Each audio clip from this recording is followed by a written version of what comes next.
Hello, hello. Good day. Another day in the neighborhood. That's how old I am. Hey, I just want to say, you know what? We're going to have to stick together. We're going to have to just, find I've been looking for a channel that I could listen to and be inspired, be motivated,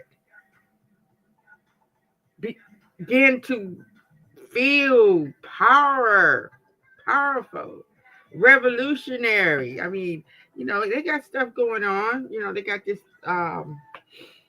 movement going on that February the 28th is a buyout. No, you don't buy anything. You don't go any stores unless it's necessary stuff.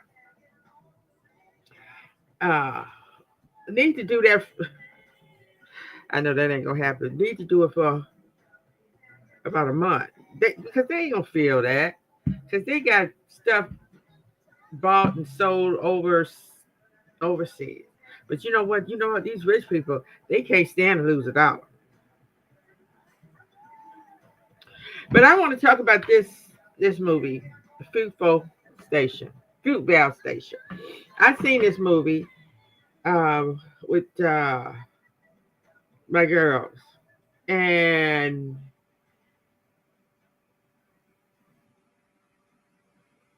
this incident happened in 2009. We don't talk about this. We don't talk about stuff like this no more because we don't have a news station or any kind of channel that we can talk about this. I mean, I know many have faced the same fate, but we don't have the ability to learn from this. Every incident is a learning experience. You know, just like that one girl, Sandra Bland. You know what?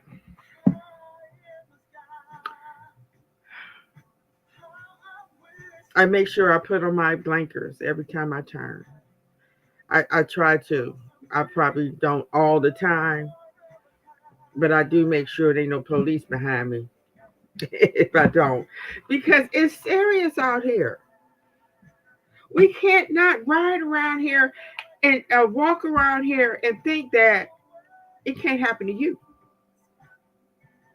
And see, if we had a station that could keep reminding us, yes, it can happen to you. Now, this was a sad story, and I'm gonna tell you about. Um,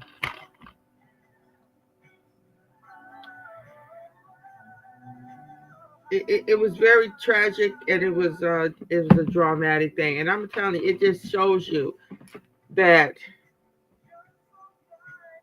people keep a grudge. Now, according to the movie, Oscar, 22-year-old, played by Michael B. Jordan, but my Oscar went to jail. Um, got into it with some. I think he was Hispanic, but anyway, a guy while they was locked up. And then on New Year's Eve, his mom told him. See, Oscar wanted to drive or ride,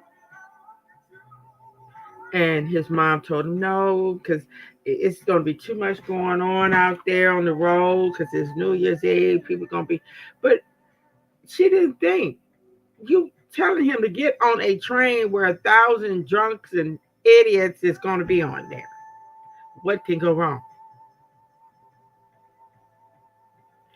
So he took train to go to town, downtown, where all the celebrating is going on.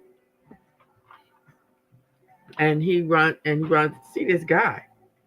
And they looking at each other, and all of a sudden he say something and he say something, and they fight. They stop the train, the police get on there. Okay, it could have been easily you go your way and you go your way. Bam. When nobody shooting, when nobody stabbing, why did they have to arrest him? You know why. You know why.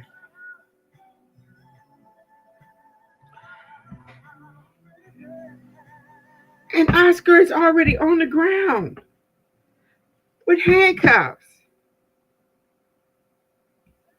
Of course, he wasn't quiet. He wasn't. You're already in handcuffs on the ground. Why are you still talking? You, it's over.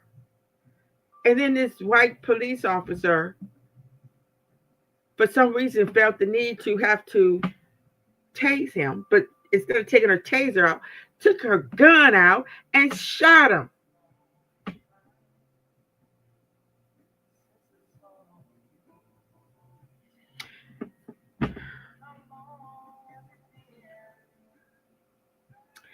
And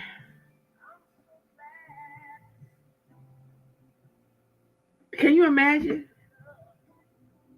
New York, Bronx, I don't know, was it Bronx? Where,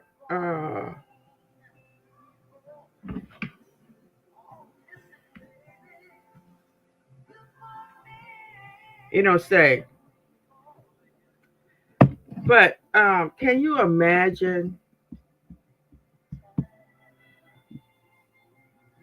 the ambulance having to get through all that stuff? It probably don't tell how long it took for the ambulance to get there.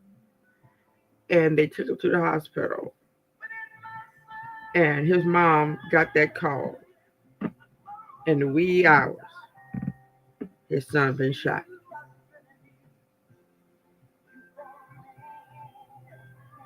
She just celebrated her birthday. Here it is, the beginning of the year. And she gets that call. She runs to the hospital.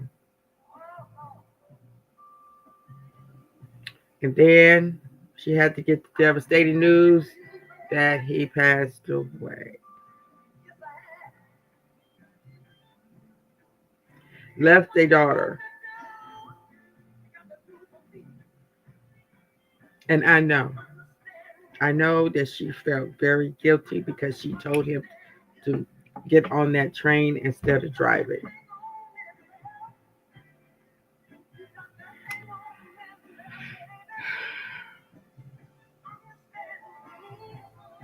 This happened in 2009.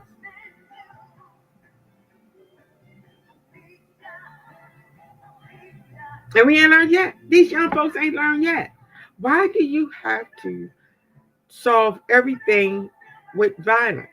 I mean, we all have done that when we were kids. But hey, you grow up. When you get out of school, it's time to be grown and do grown people stuff. Now, the one that started the argument, the fight, I wonder how he felt. That because of his keeping a grudge, got this young man shot and killed. Probably didn't care. I don't know. But if you had to just, gave him the finger or just said something and went on, y'all both could have got off that train and went and finished your party. But no. You got to finish something that happened months ago. And it was so senseless and so sad. If you haven't seen it, go see it. I mean, get the movie. It was very well thought out.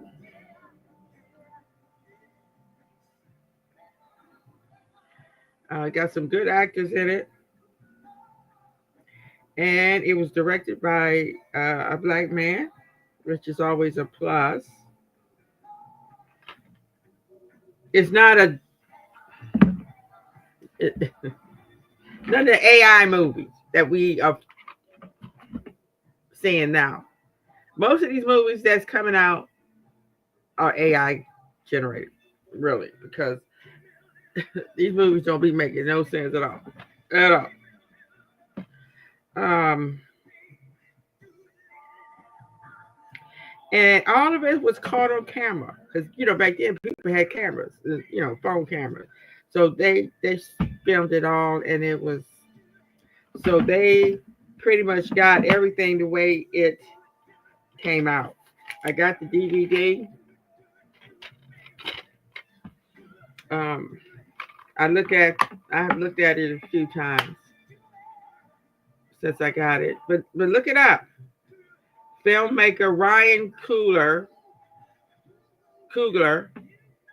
makes his feature directorial directorial debut with this drama centered on the tragic shooting of Oscar Grant, played by Michael B. Jordan, a vibrant 22-year-old Bay Area father who was senselessly gunned down by the BART officers on New Year's Day in 2009, and whose murder sent shockwaves through the nation after being captured on camera by his fellow passengers.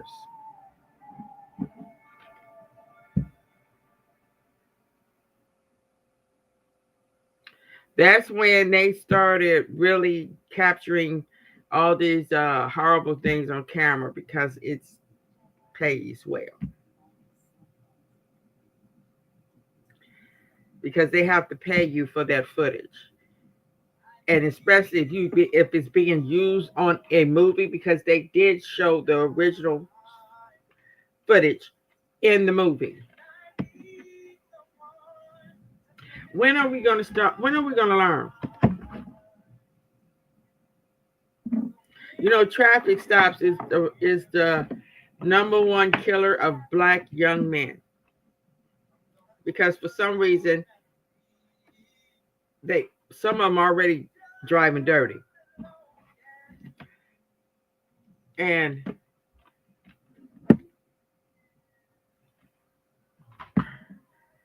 then you want to run from the police,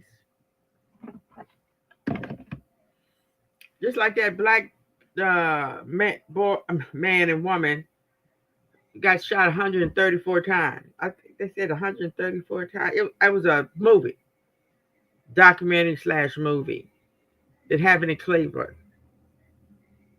They driving, and they rolled past the police station, and the car backfired, and the police automatically thought that they were being shot at and started chasing them.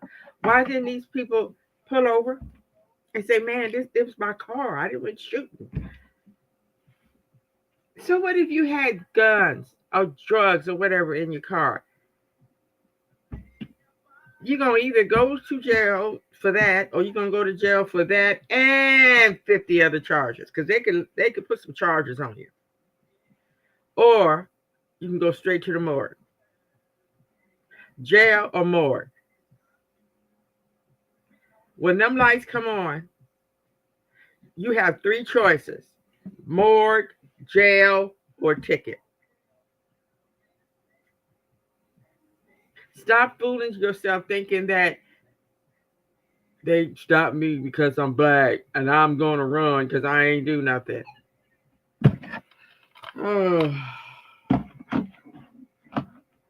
and I'm going to bring up Sandra Bland one more time. I thought it was so sad because she was such a smart, beautiful lady that she knew what the deal is out here. But it all started when that police officer stupidly go pull her over because she didn't put on a turning signal. That's how petty some of them are. Now, when you get somebody that petty, and he was talking to her, and he told her to put her cigarette out. Put the cigarette out. Don't throw it out the window. Please don't do that. Put the cigarette out. Take the ticket. Fight it in court. Don't fight it in the car by yourself. That was so sad. She had just moved down to Texas.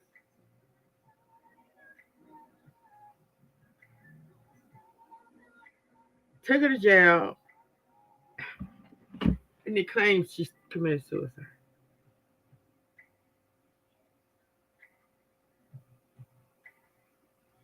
We just, they just, and what we do, they don't even say her name no more. They had a thing, say her name. Every now and then when her birthday come around, you might hear somebody post something.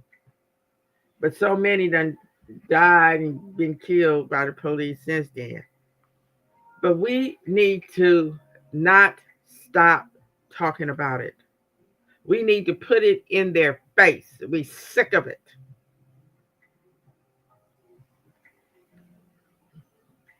And you know, the first thing they're gonna say, some white men say, "Well, they kill white people too." It don't matter. We fight for ours. You fight for yours, like you've been doing. All right, guys. I'm gonna come again with another good movie. All right. Y'all have a wonderful Wednesday. Thank you.